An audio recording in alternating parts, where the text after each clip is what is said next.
मुनि रहित अजन्म व्यापक ने माया के विकारोથી રહિત શ્રી રામ जी હું આપને નિત્ય નમસ્કાર કરું છું। આપનો ભુજદંડનો પ્રતાપ અને બળ પ્રચંડ છે। દુષ્ટ સમૂહનો નાશ કરવામાં આપ પરમ નિપુણ છો।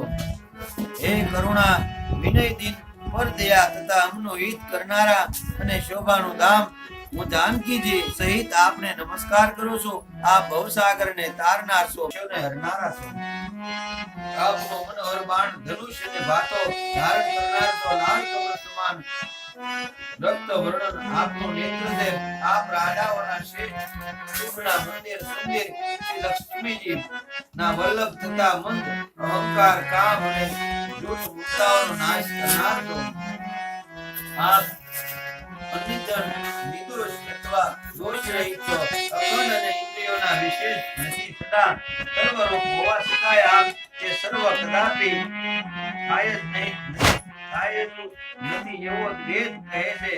આ કોઈ ગતકથા નથી। જેમ સૂર્ય અને સૂર્યનો પ્રકાશ જુદા જુદા છે અને જુદાય નથી તે જ રીતે આપ પણ સંસારથી બત્રે તથા અબત્રે બંને છો। હે વ્યાપક પ્રભુ આ સર્વ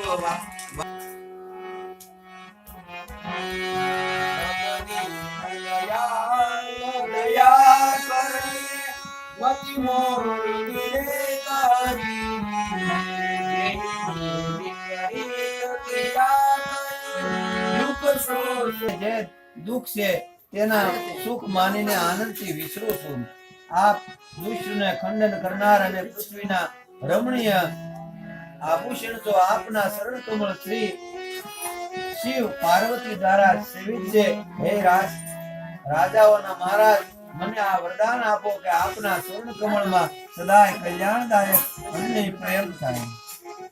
આ હોતા થતા તે જ સમયે દશરથજી ત્યાં આવ્યા। પુત્ર શ્રી રામજી ને જોઈને તેમના નેત્રોમાં પ્રેમ આશ્રુને જળ છવાયા। નાના ભાઈ લક્ષ્મણજી સહિત પ્રભુએ તેમની વંદના કરી અને પછી પિતાએ તેમને આશીર્વાદ આપ્યા।